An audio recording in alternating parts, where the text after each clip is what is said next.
네, 여러분 안녕하세요. 이번 시간은 제6장 복지국가에 대한 비판에 대해서 살펴보도록 하겠습니다. 복지국가에 대한 비판이라고 한다면 누가 비판을 할까요? 복지국가는 우리가 이제 지난번에 수업 시간에 배웠던 것처럼 자본주의 사회 안에서 사회주의적 이념을 채택한 형태라고 얘기했잖아요. 그러면서 복지국가는 일종의 예를 들면 돌봄의 책임이 과거에는 가족에게 있다가 또는 사회로 있다가 그 돌봄의 책임을 국가가 갖는 이런 개념을 우리는 복지국가라고 얘기했어요. 그러면 이런 복지국가에 대한 개념에 대해서 일종의 시장주의자, 우파는 어떤 식으로 이것을 바라보는가, 또는 마르크스주의자들은 어떻게 바라보고 있는지 이것들을 우리가 이제 살펴보는 것이 이 장의 핵심 포인트라고 할 수 있겠습니다. 우리가 이제 이렇게 마르크스주의라든지 아니면 우파의 비판을 바라보는 이유들이 뭐냐면 우리 사회에 다양한 사람들이 존재하기 때문이에요. 이렇게 이제 복지국가를 주장하는 지지하는 층에 있는 사람들도 있고 이제 자유주의의 시장 경제를 지향하는 이런 사람들이 있고 또는 이제 공산주의 형태의 마르크스주의를 지향하는 사람들이 있어요. 물론 이제 공산주의와 마르크스주의는 좀 다르지만 마르크스주의를 지향하는 사람들이 있어요. 이런 사람들이 볼 때 이 복지국가를 어떤 식으로 바라보는지 사실 일정 정도 이제 바라보는 관점들이 타당하니까 여기 나와 있겠죠. 그래서 그런 논리들을 좀 배우면서 복지국가가 어떻게 변해야 되는지를 살펴보기 위해서 이 장에서 학습을 하는 것입니다. 자, 우파에 대한 비판을 보겠습니다. 우파는 자유주의 시장경제 원리를 주장하는 학자들입니다. 이 학자들의 비판들은 어떻게 보는지. 대표적인 학자가 에드먼드 버크라는 학자예요. 이 에드먼드 버크라는 학자는 18세기 영국의 정치가이자 철학가인데요. 이 사람이 보수주의 정치 철학의 창시자로 알려진 인물이에요. 그러면서 이제 프랑스 혁명 같은 경우를 비판을 하는데 급진적인 변화나 국가주도의 대규모 개입에 대해서 회의적인 입장을 보이는 이런 이제 철학자입니다. 근데 이 사람이 주장하는 건 뭐냐면 강조하는 건 뭐냐면 그 국가가 시민 삶에 지나치게 간섭하거나 또는 복지라는 이름으로 권력을 확대하는 것에 대해서 부정적인 입장을 취하고 있는데 그러면 이 사람이 주장하는 것은 뭐냐면 일종의 이제 공동체라든지 전통, 결사체의 중요성을 강조를 해요. 그래서 이제 이 사람이 이제 어쨌든 국가에 의한 적극적인 복지 개입은 일종의 권력이라는 이름으로 시민들을 개입하는, 적극적으로 개입하는 것으로서 나중에는 이제 이것이 국가 권력이 개인이나 공동체에 영향을 미쳐서 부정적인 영향을 끼칠 수가 있다는 측면에서 부정적인 입장을 취하는 거죠. 하지만 이제 원정주의적인 형태의 복지국가는 지향을 해요. 이 원정주의적 복지국가는 자선에 기반한, 그러니까 취약한 계층에게 자선을 베푸는 형태의 복지국가, 이런 국가의 형태들에 대해서는 동의를 하는 거죠. 그래서 그 기반이 되는 노블리스 어블리주 정신을 강조했다는 점에서는 나름 의의가 있다. 그러니까 노블리스 어블리주 정신 같은 경우는 돈을 많이 버는 사람들이 자선을 행사하는 형태, 이런 정신들을 강조했다는 점에서 나름 의의가 있지만 국가가 또 다른 형태 복지라는 형태를 가지고 또 다른 형태의 권력을 가지고 국민의 삶에 개입하는 것에 대해서는 바람직하지 않다. 이렇게 이제 바라보는 학자가 에드먼드 버크입니다. 자, 하이에크라는 학자를 보겠습니다. 하이에크는 정의란 인간의 의지가 개입된 과정에 대해서만 적용될 수 있는 개념이다. 그런데 시장경제에서 결정되는 분배에 대해서는 인간의 의지도 개입되어 있지 않고 분배는 과정이 아니라 결과라고 하는 것이다. 여기서 이제 우리가 몇 가지 개념들이 있는데 일단은 이제 정의라는 개념이 있고요. 정의라는 개념 안에서 과정에 대한 개입, 과정에 대한 평등과 결과에 대한 평등, 분배에 대한 결과에 대한 평등, 이 세 가지 개념들이 있는데 이걸 조금 우리가 살펴보면 정의라는 것은 옳고 그름의 기준이 되는 것을 이야기하죠. 그래서 공정하고 타당한 상태 또는 행위, 이걸 이제 정의라고 얘기하죠. 정의를 얘기하는 학자들이 참 많죠. 과거에 이제 아리스토텔레스 같은 경우는 분배적 정의를 얘기해요. 그러니까 분배적 정의를 얘기하는 것은 이 과정에 대한 정의라고 할 수 있는데 노력이나 기여도에 따라서 차등적으로 분배를 해야 된다라는 개념을 얘기해요. 그리고 이제 우리가 이제 우리 그 철학 시간에 많이 배웠던 홉스나 로크, 루소 뭐 이런 사람들은 일종의 사회계약론자라고 얘기하죠. 이 정의라는 것은 다르기 때문에 구성원 간의 계약, 법과 계약에 기반한 것이 정의다. 이렇게 이제 바라봐요. 그리고 존 롤스라는 철학자는 정의론이라는 책에서 기회평등에 대해서 얘기를 많이 해요. 그래서 최소 수요자에 대한 배려를 이야기하고 그리고 가장 최근에 마이클 샌델 교수라고 미국의 정의란 무엇인가라는 책을 펴낸 사람 있죠. 굉장히 이제 세계적으로 베스트셀러가 됐는데 이 사람이 얘기하는 정의라는 것은 공정한 절차가 아니다. 정의라는 것은 아까 옳고 그름이라고 했잖아요. 그것이 절차나 또는 뭐 능력에 따른 차등적 분배 이런 것들이 아니라 공동체와 도덕적 가치에 기반한 것이 정의다. 다시 얘기하면 사회 안에서 일정 정도 통용될 수 있는 도덕적 가치가 정의라고 이렇게 표현해요. 이런 것들이 일종의 이제 공정하고 타당한 상태라는 거죠. 그러니까 이제 공동체나 도덕적 가치가 상황에 따라서 바뀔 수 있으면 정의도 좀 바뀔 수가 있겠죠. 근데 여기서 헤이크라는 학자는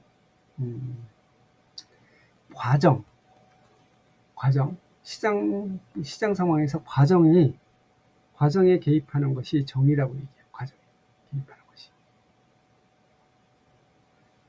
그리고 이제 분배의 결과는 그것은 결국 시장의 상황에 따라서 달라진다. 시장이 한다는 거예요. 그래서 결과에 대한 그것은 우리가 개입하면 안 된다는 거예요. 근데 우리가 사회 복지라는 것은 세금으로 걷어서 그러니까 부유한 사람들한테 많이 걷고 그리고 취약계층에게 더 많이 지원하는, 다시 얘기하면 결과를 좀 줄여주는, 결과의 편차를 줄여주는 것이 우리 복지라고 얘기했잖아요. 그래서 이걸 재분배라고 얘기했잖아요. 이 재분배를 통해서 결과의 변화를 만들어내는 거예요. 근데 이 하이에크라는 학자는 그 결과는 능력에 따른 시장에서의 결과의 산출이기 때문에 우리가 개입해서는 안 된다, 이렇게 얘기하는 거예요. 과정, 출발선상만 개입을 하지 결과에 대해서는 개입하는 것은 아니다. 이렇게 이제 이야기하는 것이 하이에크입니다. 그래서 분배의 정의를 관철시키려고 하면 하면 개인의 자유가 박탈되는 결과를 가져온다고 봤어요. 왜 그러냐?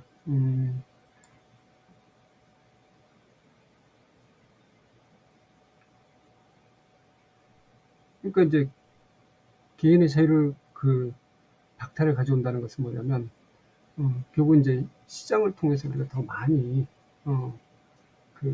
소유권에 대해서 제약을 가하게 되는 거잖아요. 그래서 소유권의 제약을 가져온다는 것은 개인의 자유를 박탈을 가져오는 것이라고 이렇게 본 거예요. 그래서 복지국가라는 명분하에 비대해진 국가의 역할과 기능을 대폭 축소해야 된다라고 얘기했어요.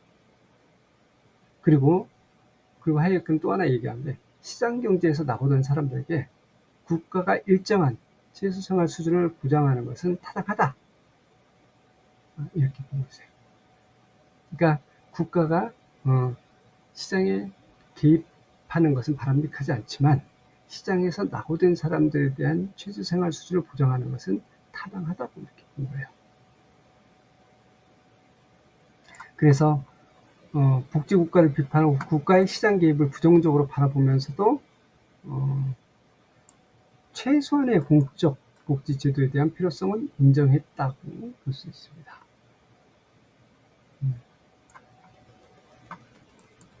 그래서 여기서 이제 우리가 한번 살펴볼 것은, 자유시장 경제를 옹호하는 입장에서 정의라는 것은 인간의 개입이 있는 과정에만 적용될 수 있다.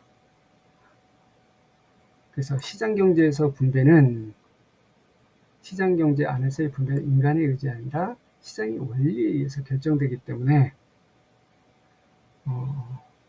그래서 그 결과에 대한 분배 과정에 대해서는 개입하는 것이 바람직하지 않다라고 하는 것이 우파의 핵심적인 논리라고 할 수 있어요. 그것이 정의다는 거죠. 어떻게 동의하세요?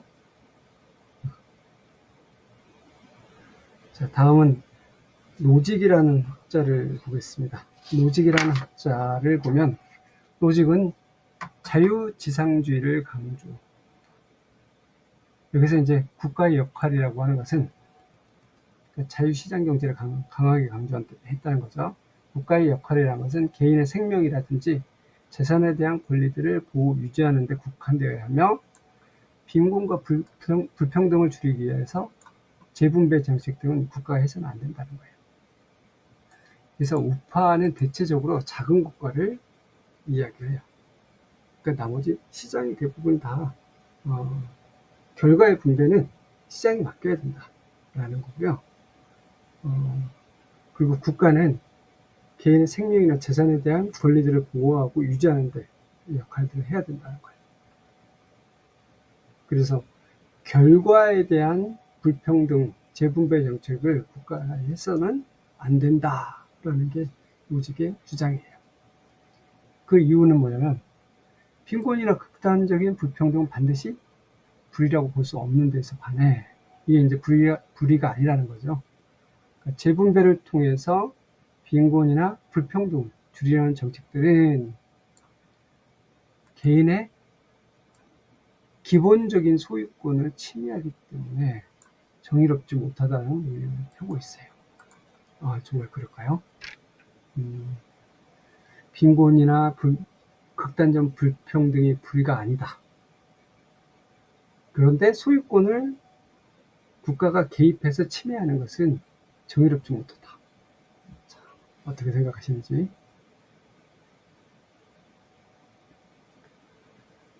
그래서 만약 국가가 더 많은 평등을 추구하기 위해서 재분배나 사회복지 서비스 정책을 시도하게 되면 이는 더 많은 과세로 이어진다는 거예요.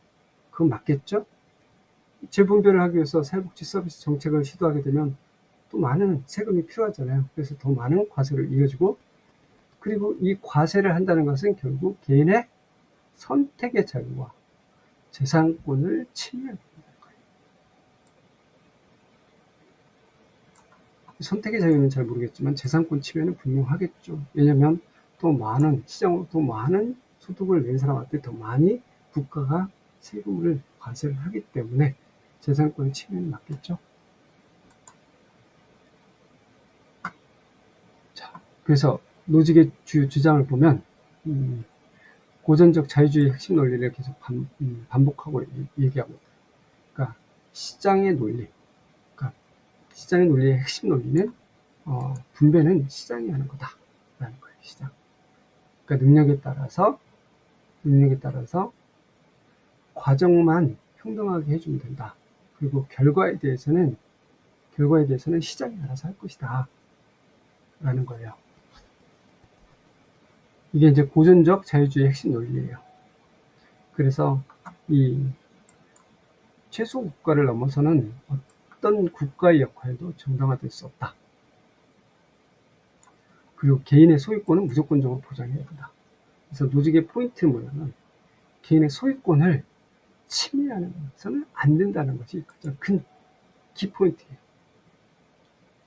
그 논리의 핵심 포인트는 과정의 평등이면 늦지 결과의 평등은 시장이 올리기 때문에 시장이 맡겨야 된다는 게 그 논리고요. 자, 분배 정의를 강조하는 롤스가 있었죠. 아까 제가 말씀드렸던 자유주의적 평등주의와 노직의 자유지상주의 간의 본질적인 차이가 뭐냐. 이 차이는 결국은 다른 개인들을 어떻게 바라보는가의 문제라고 할 수 있다. 그러니까 다른 사람들을 어떻게 바라보느냐. 롤스의 입장에서는 그러니까 논리 전개 자체보다는 타인을 어떤 입장으로 바라보느냐. 이게 이제 포인트라는 거죠. 그래서 롤즈의 입장은 우리들이 다른 시민들을 존중하기 위해서는 일정 정도 재분배가 반드시 필요하다라는 관점인 거고요. 노직의 입장은 개인의 선택의 자유, 그에 따른 개인의 책임성을 존중하는 것이 또 다른 시민에 대한 진정한 배려라고 주장하는 거예요. 그러니까 분배 정의를 논의할 때 롤즈와 노직의 입장의 핵심적인 포인트는 논리적으로 어떤 게 맞냐 틀리냐 이런 부분보다는 타인을 어떤 관점에서 바라보느냐가 핵심적인 포인트라고 할 수 있는 거고, 롤즈의 입장에서는 다른 시민을 존중하는 입장에서 재분배가 필요하다는 입장인 거고, 노직의 입장에는 개인의 선택의 자유, 개인의 책임성, 개인의 소유권, 재산, 이것을 존중하는 것이 시민에 대한 진정한 배려라고 주장하는 거예요. 자, 우리가 한번 생각해 볼 만하죠. 그리고 개인의 자유와 평등, 연대는 전혀 동떨어진 것이 아니라는 거예요. 상호 긴밀하게 관계를 맺고 있다는 사실을 노직은 이제 간과하고 있다는 거예요. 그러니까 자유만 강조해서는 안 된다는 거예요. 그 평등이라든지 연대, 이것도 같이 살펴봐야 된다는 거예요.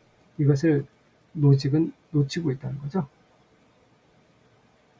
그래서 우파 측의 비판은 1970년대 중반 이후부터 보다 본격적으로 이렇게 이제 전개되기 시작을 했는데, 이게 사실 이제 그 80년대 영국의 대처 정부라든지 독일의 콜 정부라든지 미국의 레이저, 대표적인 우파 정부들이죠. 이 우파 정부들의 신자유주의적 정치 세력들이 집권하면서 일종의 이제 다시 활성화되기 시작했어요. 그래서 기존의 복지 정책을 축소하고 또는 삭감하는 그런 형태가 되고 있다. 지금 이제 또다시 오바마라든지 미국 같은 경우는 이렇게 이제 좌파 정부들이 들어섰다가 다시 이제 지금 미국의 대통령이 누구죠? 트럼프가 되면서 다시 또 대규모 공무원들을 자르고 기존의 복지 정책들을 축소하고 삭감을 시도하고 있죠. 이게 이제 전체적으로 신자유주의 정치 세력들의 집권과 맥을 같이 하고 있죠. 그래서 신자유주의는 국가 권력의 시장 개입은, 국가 권력에 대한 시장의 개입은 그러니까 국가가 시장에 개입하는 거죠. 이것은 경제 효율성과 형평성을 악화시킨다고 주장합니다. 그래서 작은 국가를 지향한다. 그러면서 특히 복지 지출을 줄일 것을 역설하고 있습니다. 이게 이제 핵심은 크게 세 가지인데, 첫 번째는 탈규제. 그래서 자유로운 경쟁 활동과 기업 활동을 보장하기 위해서 다양한 규제들을 없애거나 완화시켜야 한다라는 주장을 하고 있고요. 그리고 유연화 정책. 유연화 정책이 바로 유연화 정책이지, 이 포인트는 뭐냐면 노동자들의 해고 요건을 완화시키고, 그리고 비정규직을 확대하고 다양한 고용이라든지 근로 형태를 확산시키고, 그리고 사기업화 또는 민영화, 이전에 국영기업들 사기업화 또는 민간에게 이전하는 이런 논리들이에요. 자, 이런 그 논리들을 우리가 이제 이렇게 쭉 보면서 예전에 좀 배웠던 이야기들이 좀 생각이 나죠. 우파 정부는 작은 정부를 지향하고 시장이 좀 맡겨주는 이런 형태를 띠하고 있는 거죠.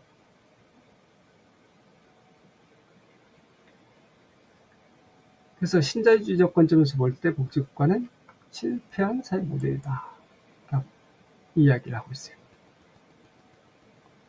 그래서 복지국가는 과거에 열악한 노동조건과 최소한의 소득 보장이 없던 시절에는 필요했지만, 오늘과 같은 경우는 더 이상 불필요하고 사회적 경제 발전에 역기능적이다 이렇게 보고 있어요.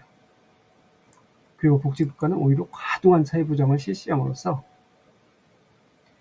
기대 인플레이션이나 의존 심리를 확대시켰다는 거예요. 그러니까 사회보장 제도를 확대하니까 사람들이 의존하게 된다는 거예요. 그래서 수많은 사람들의 무임승차자를 양산한다는 거예요. 그래서 만성적인 국가재정 적자를 나타낸다는 거예요. 사실 우파 신자유주의 관점의 가장 키포인트는 이거라고 할 수 있어요. 복지 과도한 사회보장을 실시하는 것이 사람들의 의존 심리를 확대시켜서 노동의욕을 감축시킨다는 거예요. 그리고 결국 이것이 무임승차자를 만든다는 거예요. 돈 안 내고 살아가는. 그래서 고용을 악화시키고 만성적인 국가재정 적자를 낳게 된다는 거예요.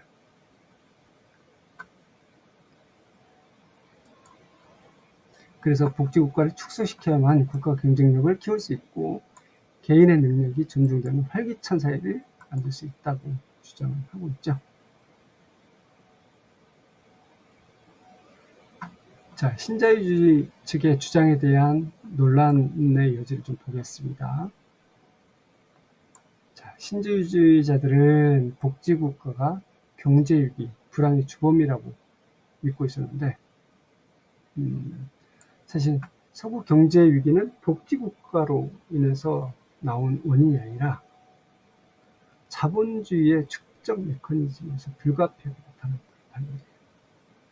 다시 얘기하면 신자주의 복지국가가 위기가 일어난 것은 자본주의 축적 메커니즘, 다시 얘기하면 1970년도 오이시쿠라든지 뭐 이런 것들 때문에 자본주의가 사실 석유로 돌아가는 사회에서 자본주의 축적 메커니즘이 석유가 갑자기 올라가니까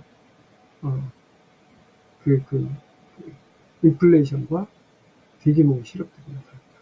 이건 자본주의 축적의 메커니즘에서 나타난 것이지 복지를 많이 했기 때문에 나타난 것은 아니라는 거죠.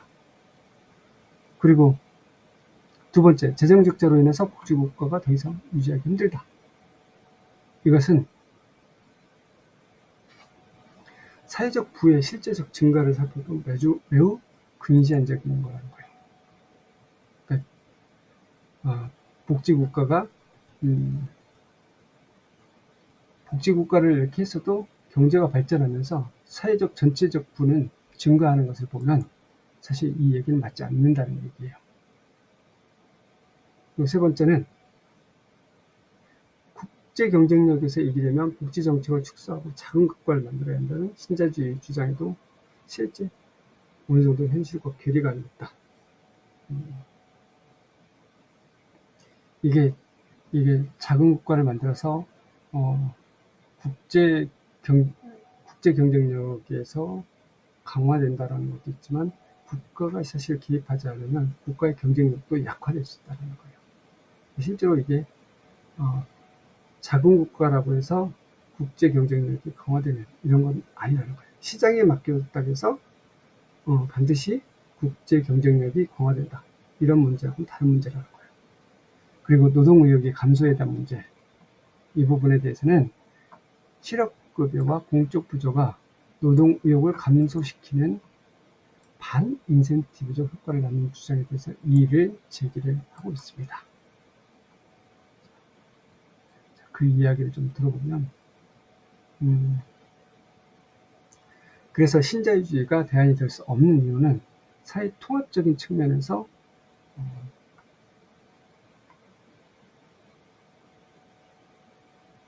사회 통합적인 의미에서 신자유주의는 어쨌든 경쟁을 강화시키고 국가의 개입을 약화시켰기 때문에 계급 간의 갈등을 더욱더 야기시키는 이런 결과가 나왔다는 거예요.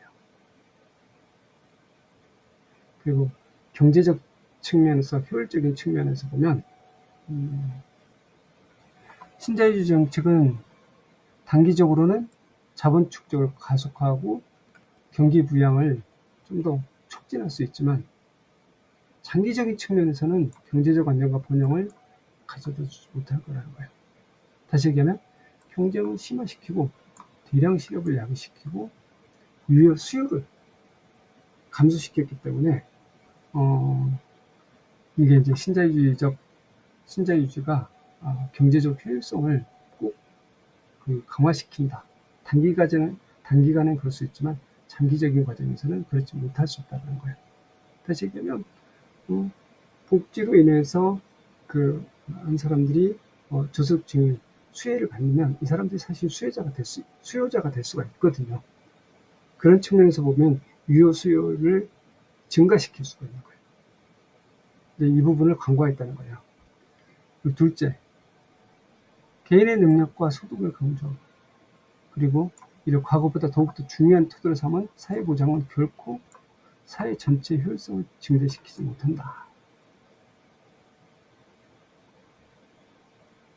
다시 얘기하면 이것은 능력과 소득을 기준으로 해서 사회보장을 설계하면, 기여 대 내가 이제 기여한 것에 대한 보답을 많이 받는 이런 방식으로 하면 능력이 많은 사람들은 더 많이 기여하겠죠.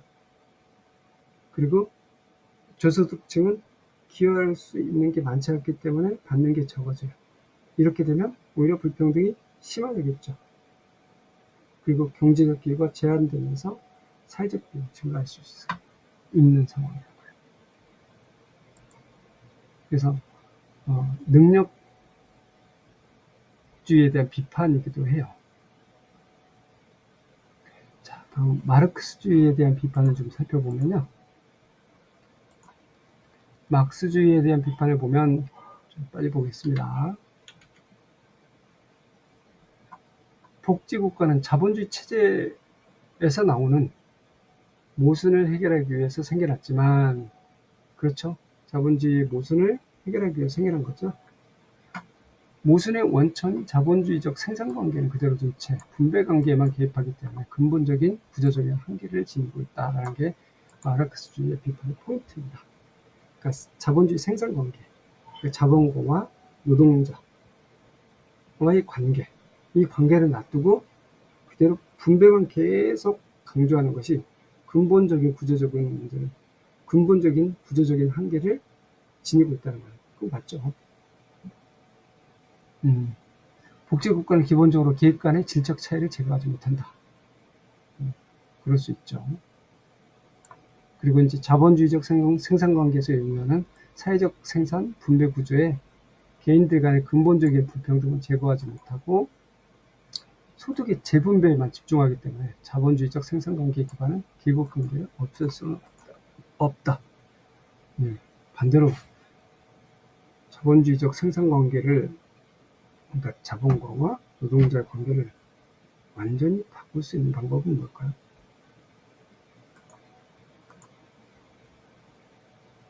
한번 생각해 보시기 바랍니다. 그렇죠. 국가 중심주의적인 생산관계를 이야기하겠죠. 국가가 자본과 노동자를 없애는 방식에서 국가가 소유하는 방식을 이야기하겠죠.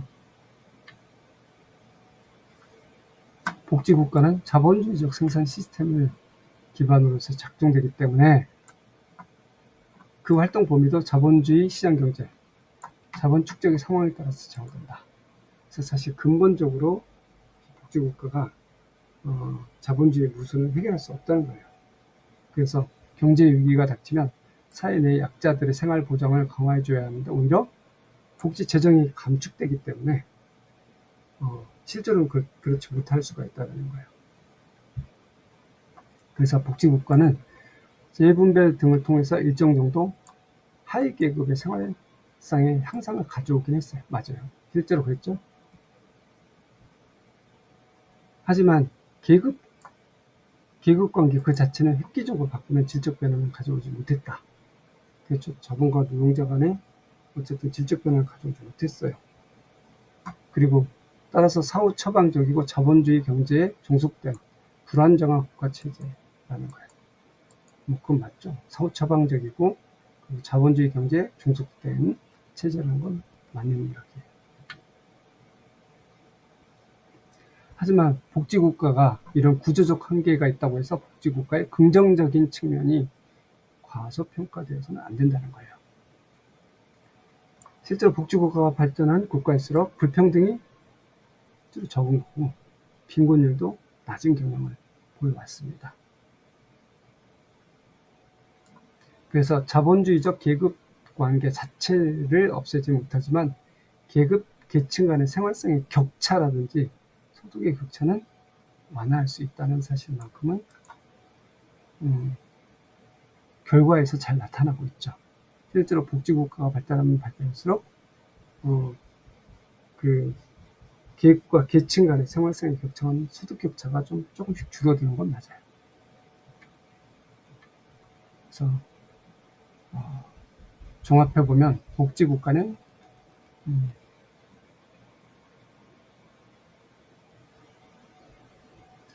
복지국가는 가난과 물질적 불평등을 줄여온 것에 대해서 논란의 여지가 있긴 있죠. 하지만 복지국가는 가족의 연대성, 정치적 통합, 그리고 범죄에 영향을 미친 결과를 분석해 볼 때 아주 성공적인 사회주의 모델을 알버는 이야기하고 있습니다. 그래서 현재 복지국가를 사회 모델로 선호하지 않는 분위기는 그 비용 유지가 많겠죠. 그리고 일부 부작용에 대한 거대한 평가 때문이다 라고 알버는 설명하고 있습니다.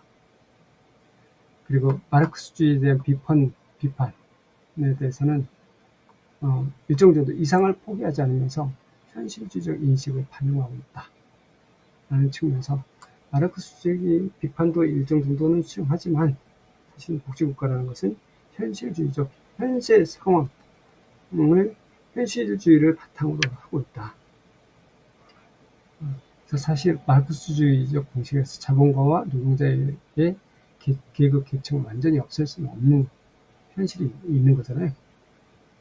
그런 점이 있다라는 거죠.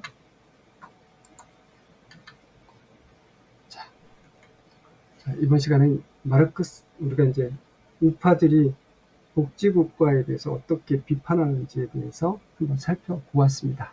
사실 이런 비판들이 어떻게 보면 자본주의 체제 안에서 복지국가라는 것이 존재하고 있는 거고 그 복지국가라는 것이 사실 불완전하게 존재하고 있는 형태.